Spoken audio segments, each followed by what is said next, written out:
멈추지 않는 것은 십자가의 그 사랑, 나를 살리려 하늘보다 버리신 나를 사랑하신 분, 그분이 예수여.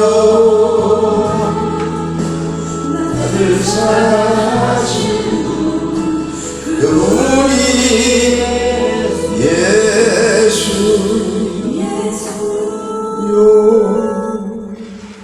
아멘. 요한계시록 1장 5절의 말씀에 보면 또 충성된 증인으로 죽은 자들 가운데서 먼저 나시고 땅의 임금들이 머리가 되신 예수 그리스도로 말미암아 은혜와 평강이 너희에게 있기를 원하노라. 아멘. 우리를 사랑하사 그의 피로 우리 죄에서 우리를 해방하시고 라고 되어 있습니다.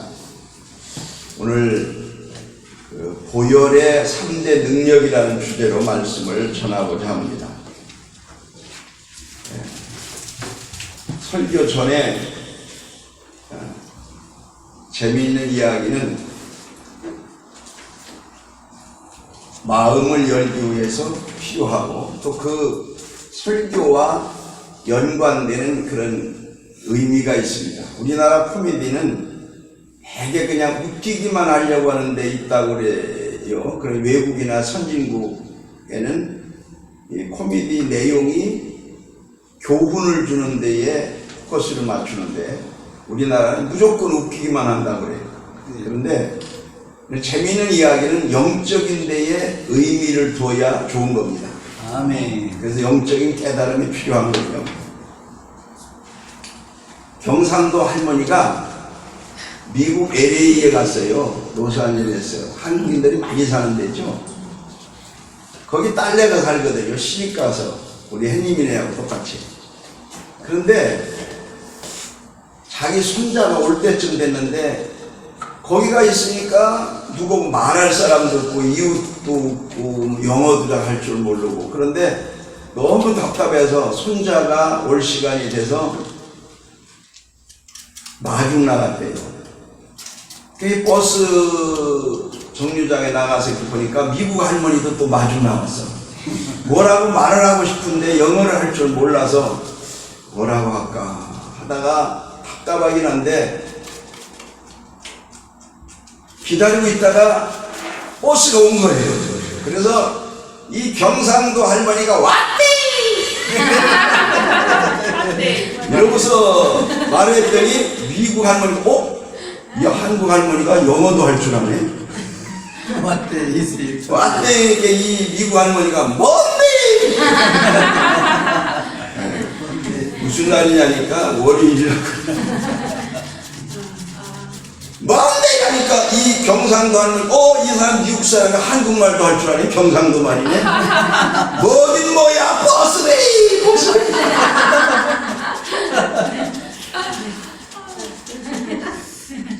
버스데이 하니까 뭐라 그랬을까요? 버스데이. 이 서로가 이게 소통이 교감이 안 되면 엉뚱한 소리를 하면서 이렇게 동상이몽과 같은 그런 사건이 이제 벌어지죠. 어떤 말을 할 때, 어떤 일을 있을 때에 딱 상대방에게 어떤 교감을 갖게 되나, 서로 소통하는 것이 굉장히 중요하고, 소통이 안 되면 고통이 온다. 예수님 십자가의 고난과 십자가상에 사신 말씀이 우리에게 무슨 뜻이 있나, 이것도 제대로 알아들어야 되거든요. 제대로 모르면 오해가 생기는 거예요. 지금 이 두 할머니들은 서로 오해하면서 엉뚱한 지금 교감을 하고 있는 겁니다. 우리가 성경 말씀 볼 때 내가 하나님의 능력도 하나님의 말씀도 알지 못하는 거로 오해하는도다, 그런 말씀이 있어요. 오늘 예수님 십자가상의 고난, 오늘 이제 성찬을 하는 첫째 주일이기 때문에 십자가의 보혈의 고난에 대한 말씀을 드리려고 합니다. 예수님 십자가의 고난은 우리에게 무엇을 던져주는 메시지인가 하는 것이죠. 여기 세 가지의 의미가 있습니다. 십자가의 보혈. 몇 가지의 의미가? 세 가지의 의미가 있습니다. 이 세 가지의 의미는 첫째로는 어떤 의미가 있느냐? 인류의 원죄를 도말하는 의미가 있습니다. 원죄를 사하시는 의미입니다. 선악과를 만들고 에덴 동산에서 하나님이 아담 하와에게 너희가 이 선악과 씨를 먹는 날에는 정령 죽으리라 그렇게 말씀을 하셨어요. 그런데 뱀의 사단의 유혹으로 선악과를 따서 먹고 자기와 함께한 남편에게도 주고 아담 하와는 타락하게 됩니다. 그들이 영인지 죽는 거예요. 그런데 그 죽은 영혼을 살리기 위해서 오신 분이 바로 예수님이십니다. 아담의 후손으로 낳고 해서 다 인류의 역사 속에 수많은 사람들이 왔다 갔는데 이 모든 죄는 어떠한 선을 행해서 용서받을 수 없고 많이 배워도 용서받을 수 없고 무엇을 해도 인간은 용서받을 길이 없어요. 왜? 인간은 죄인이기 때문에 죄인이 뭘 할 수가 없습니다. 그러나 의인 되시는 우리 예수님이 우리를 위해서 죄인을 대신해서 죽으심으로 바로 우리의 죄가, 인류의 죄가, 원죄가 다 도말되고 속죄되고 없어지는 줄로 믿습니다. 아멘. 그래서 원죄의 해결을 위해서 예수님이 십자가상에서 다 이루었다라고 말합니다. 예수를 안 믿는 사람 죄까지 해결된 것 그건 아니죠. 그것은 원죄인 아담의 죄, 인류의 죄가 다 해결됐는데 개개인의 죄는 또 별개의 것입니다. 그래서 성경 베드로전서 1장 2절에는 이렇게 말씀을 하십니다. 곧 하나님 아버지의 미리 아심을 따라 성령의 거룩하게 하심으로 순종함과 예수 그리스도의 핏부림을 얻어 택하심을 입은 자들에게 은혜와 평강이 너희에게 많을지어다. 너희에게 있을지어다. 하나님께서 예수 그리스도를 이 땅에 보내셔 우리의 인류의 죄를 위해서 십자가상에 돌아가시고 그리고 모든 인류의 죄를 다 해결해 주셨기 때문에 예수님이 대제사장이 되시고 예수님이 십자가상에서 대제물이 되시고 예수님이 양이 되셔서 인류의 죄를 해결하셨습니다. 그리고 다 이루셨다고 했습니다. 죄 문제를 이루셨다. 그런데 그 죄를 내 죄까지 누구의 죄까지도 다 씻어주느냐? 그것이 완성되는 것은 아닙니다. 두 번째로는 자범죄가 해결되기 위해서는 각자의 심령에 보혈의 능력의 성령의 역사로 핏부림을 얻어야 됩니다. 이것이 바로 두 번째의 보혈의 능력의 역사입니다. 나의 마음에 보혈의 핏부림으로 자범죄가 사해지는 역사가 나타나야 된다는 겁니다. 다 같이 양심의 핏부림. 양심의 핏부림. 네, 이것이 아주 중요한 것입니다. 어떤 사람들은 예수를 믿어도 죄사함에 대한 확신이 없는 것입니다. 그것은 예수님의 보혈이 성령의 역사로 양심의 핏부림이 없기 때문에 그렇습니다. 이것을 히브리서 10장 22절에는 이렇게 말합니다. 우리가 마음의 핏부림을 받아, 그 핏부림은 예수의 피죠. 예수의 핏부림을 받아 양심의 악을 깨닫고 몸을 맑은 물로 씻었으니 참마음과 온전한 믿음으로 하나님께 나아가자. 그러니까 예수님의 보혈의 은혜가 내 마음의 심령의 양심의 핏부림을 얻을 때에 그 체험이 심령 속에 양심 속에 내 영혼에 강력하게 나타나서 속죄의 은혜를 잊게 되고 구원의 확신을 갖게 되는 줄로 믿습니다. 아멘. 이것이 없게 되면 교회를 평생을 다녀도 구원의 확신이 없는 겁니다.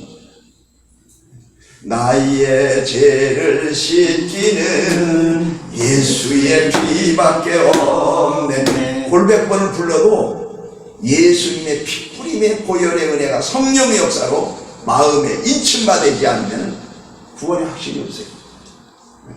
예수님이 십자가상에 돌아가심으로 모든 인류의 60억, 70억 인구가 죄가 다 용서된 게 아니라 그것은 아담의 죄를 단절시킨 것뿐이고 아담의 죄, 원죄를 없앤 것뿐이고 그 뒤로는 우리가 예수 그리스도를 믿고 보혈의 피를 마음의 양심의 피뿌림을 받아야 심령에서 구원의 확신을 이루게 된다는 것입니다. 어떤 청년이 방송 설교를 듣고 저한테 전화가 왔어요. 자기는 아무리 기도해도 구원의 확신이 없고 아무리 보혈의 말씀을 들어도 자신이 구원받을 수 있다고 하는 제사함을 받았다는 확신이 없대요. 왜냐하면 자기는 죄를 많이 지었고 은혜를 체험하고 성령 체험을 하고 그러고서 다시 또 죄를 지었기 때문에 그러면 사심을 받지 못한다는 말씀이 자꾸 생각이 나서 그게 안 믿어지대요. 그래서 아주 이렇게 헛수고하면서 교회를 다니는 차라리 안 다니는 게 좋겠다 이런 생각을 하는 거예요. 그거 왜 그렇습니까?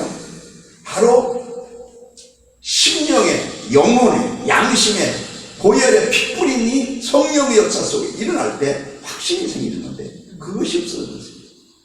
그러나 그가 간절히 은혜를 사모하면서 구원의 확신과 속죄와 예수님의 보혈의 은혜 그것을 사모하면서 기도하고 구원을 사모하고 영원한 영생을 사모하면서 하나님 앞에 믿음으로 나아가는 자들은 죄를 회개하고 자기가 지은 자범죄를 회개하고 구원의 확신을 갖게 되어질 줄로 믿습니다. 아멘. 그렇게 내가 얘기를 했더니 이제 알았다.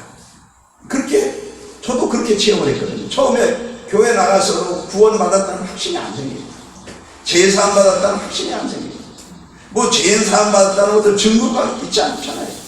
그런데 계속 은혜를 사모하면서 그런 확신을 달라고 기도했더니 어느 날 성령께서 이 보혈의 말씀을 통해서 구원의 확신을 주시는 거예요. 그래서 요한일서 1장 9절의 말씀에 만일 우리가 우리 죄를 자백하면 저는 기쁘시고 이루사 모든 불의에서 우리를 깨끗하게 하실 것이요 보혈의 은혜로 우리의 마음을 깨끗하게 하신다는 거예요. 아멘. 그렇게 되면 베드로전서 1장 2절의 말씀처럼 은혜와 평강이 있는 것입니다.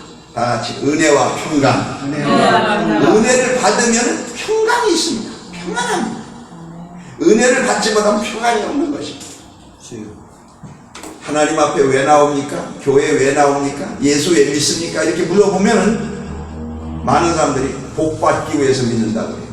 그럼 복이 뭐냐? 그럼 물어보면은 이 복이라고 하는 마카리오스 이 복이라고 하는 것은 물질이 많고 건강이 좋아지고 또 출세하고 집안이 잘 되고 내가 구원의 영생을 얻고 이런 모든 인간의 욕심을 복이라고 하는 범주 안에 넣으려고 합니다.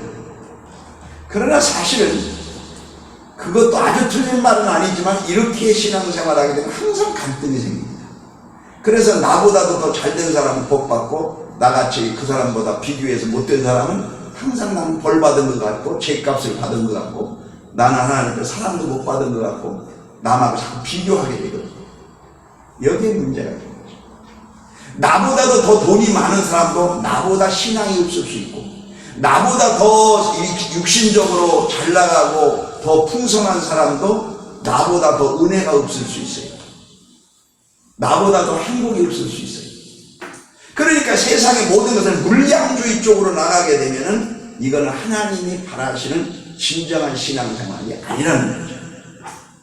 다시 말해서 예수를 믿는 것은 세상적으로 육신적으로 인간적으로 사람의 마음의 욕심을 채우기 위해서 믿는 것이 아니고 하나님의 은혜를 체험하기 위해서 믿는 것이다. 아멘. 그래서 우리는 물질이나 세상의 복을 구하는 것이 아니라 하나님의 은혜를 구해야 됩니다. 아멘. 아멘. 다 같이 하나님의 은혜를 구하자. 하나님의 은혜를 구하자. 그래서 형편이 더 어려운 사람도 그 은혜를 잊게 되면은 마음의 천국, 행복이 있어요. 하나님의 사랑을 많이 받아요. 그러나 육신으로 보기에는 더 풍성하고 부유한 사람도 은혜가 없으면 그 사람은 곤고하면서 죽지 못해 사는 지옥의 삶을 사는 것입니다. 그런데 육신의 눈으로 바라보게 되면 그 사람이 훨씬 더 행복한 것 같고 훨씬 더 복받은 것 같고 훨씬 하나님의 사랑을 받는 것 같은데 아니거든요. 그래서 우리는 하나님의 은혜를 구하고 은혜를 받은 사람이 복 있는 사람인 줄 믿습니다. 아멘. 은혜를 받은 사람. 그러니까 복을 구하지 말고 은혜를 구해야 됩니다. 은혜 구한 내게 은혜의 주님. 시간 없으니까 집에 가서 불러야 합니다. 은혜를 구해야 돼. 하나님 나에게 복을 주시옵소서, 물질을 주시옵소서, 배락을 주려면 돈배락이라도 좀 주시옵소서. 그게 아니고 하나님의 은혜, 깨달을 수 있는 은혜, 주님의 마음. 오늘 이 은혜가 여러분의 마음속에 있는 한 여러분은 그만큼 행복하고 평강에 이르게 될 줄로 믿습니다. 아멘. 이렇게 은혜를 받은 사람은 마음에 예수님의 보혈의 핏뿌림을 받게 되고 그리스도의 마음을 갖게 되는 것입니다. 성경 레위기서 7장 2절의 말씀에 보니까 번제 희생을 잡는 곳에서 속죄제의 희생을 잡을 것이요 제사장은 그 피를 단 사면에 뿌릴 것이요 그랬어요. 제사장은 번제단에 양의 피를 뿌린다는 겁니다. 이것은 예수님의 보혈의 피가 우리의 마음에 심령의 동서사방으로 핏뿌림을 받을 때에 우리의 마음속에서 영적으로 거듭나고 하나님의 은혜를 체험하고 보혈의 은혜 속에 사는 그리스도인이 되는 것을 의미하는 것입니다. 그렇게 될 때 우리의 삶이 그 은혜의 삶으로 생명의 삶으로 바꿔지는 것입니다. 어떻게 바꿔집니까? 레위기서 17장 11절의 말씀에 보면 육신의 생명은 피에 있음이라 내가 이 피를 너희에게 주어 단에 뿌려 너희의 생명을 위하여 속하였으니 생명이 피에 있으므로 피가 죄를 속하느니라. 피와 생명은 하나라 그랬어요. 아멘. 그래서 이 예수님의 피의 은혜를 양심에 뿌려 받은 사람은 성찬식을 하게 되고 그 성찬을 통해서 그리스도의 삶으로 영적인 예수 그리스도의 라이프 스타일로 바꿔지는 것입니다. 그래서 비로소 그리스도인이 되는 것이고 그의 삶에 생각하는 것도 말하는 것도 행하는 것도 그리스도의 사람이 되어지는 줄로 믿습니다. 아멘. 제단에 제물을 올려놓고 양을 잡아 올려놓고 양은 여러분들 우리 모두 양 아닙니까? 잡아 올려놓을 때 목을 자릅니다. 내 생각을 잘라버리는 것이죠. 내 계산을 잘라버리는 거죠. 두 손과 두 팔을 잘라버리는 겁니다. 내가 죄된 손과 발을 잘라버리는 것입니다. 배를 가르고 내장을 꺼내는 것입니다. 속에 있는 소갈머리 안이 굽고 더럽고 미식고 치사하고 이런 모든 육신적인 것을 다 끄집어내는 것입니다. 그리고 나는 죽었습니다. 나와 세상은 간 곳 없고 구속한 주만 보이노라. 이렇게 될 때 온전히 우리의 몸을 주님께 산제사로 드리는 것입니다. 아멘. 그래서 너희 몸을 하나님 기뻐하시는 거룩한 산제사로 드려라. 아멘. 오늘 그리스도의 피를 통해서 원죄가 단절되고 자범죄가 속죄되고 양심의 핏뿌림을 받은 자들은 영적으로 거듭남을 받아 그가 오늘 이 성찬에 참여함으로 인하여 우리의 삶이 그리스도인의 삶이 되어서 바로 예수님 자리의 인생을 사는 저와 여러분이 되기를 예수님의 이름으로 축원합니다. 아멘. 예수님 자리의 삶을 사는 어떤 사람이 아들이 하나 있는데 그 외아들이 아주 망나니에요. 그런데 하루는 밤늦게 아버지가 잠을 자는데 아들이만 물을 부대리면서 막 들어오는 거예요. 아버지 나 좀 살려주세요. 나 좀 살려주세요. 왜? 옷이 피가 물들고 내가 사람 죽였거든요. 사람 죽였는데 경찰이 쫓아와요. 나 좀 살려주세요. 울면서 그래. 그럼 내가 이 아버지 옷을 입고 저 뒷문으로 빠져드는 거야. 내가 내 옷을 입고 내가 그랬다고 할 테니까 밤이라서 아무도 모를 거야. 그래서 아들을 살려줬어요. 그리고 아버지가 그 아들 피 묻은 옷을 입고 거기에서 떨고 있는데 경찰이 닥친 거예요. 살인범을 몰렸어요. 아버지가 대신 아들 대신에 죽습니다. 아들이 그 후에는 아버지가 나를 대신해 죽은 걸 알고 개과천선 새 사람이 됐어. 아버지가 나를 대신해 죽었으니 내가 새 사람이야. 그래서 훌륭한 사람이 됐게. 감동 있고 재밌어. 그게 바로 예수님의 얘기로. 아멘. 우리의 죄를 예수님이, 어린 양 예수님이 그 옷을 우리에게 입혀주고, 주여. 우리의 죄에 피 묻은 옷을 예수님이 대신 입고 대신 죽으신 거예요. 그래서 나의 죄를 씻기는 예수의 피밖에 없네. 예수님의 보혈의 은혜가 원죄를 단절시키고, 그리고 자범죄를 양심의 핏부림마다 우리가 회개함으로 인해서 우리가 정말 새 사람 되게 하고, 세 번째로는 우리의 삶이 예수님의 삶으로 바꿔지면서, 그리스도인으로 바꿔지면서 우리의 삶을 새롭게 하는 역사, 이것이 바로 보혈의 3단계의 3대 역사인 줄로 믿습니다. 아멘. 이 세 가지를 확실히 체험한 사람은 하나님 앞에 사랑을 받고 은혜를 받은 사람이고, 날마다 그 은혜를 체험하며 사는 사람입니다. 오늘 보혈의 3대 능력, 첫 번째는 아담의 원죄가 해결됩니다. 우리의 지은 자범죄가 양심의 핏부림을 통해서 해결됩니다. 세 번째로는 성령의 능력으로 우리의 삶이 새롭게 그리스도의 사명의 삶으로, 그리스도인의 생명의 삶으로, 예수님짜리 인생으로 바꾸어지는 놀라운 역사가 저와 여러분들에게 있어지기를 예수님의 이름으로 축원합니다. 여러분 오늘 이와 같은 보혈의 능력이 우리에게 임하게 해달라고, 오늘 성찬을 장려하면서 이 역사가 있게 해달라고 간절히 기도하시기를 예수님의 이름으로 축원합니다. 할렐루야. 오 거룩하신 하나님,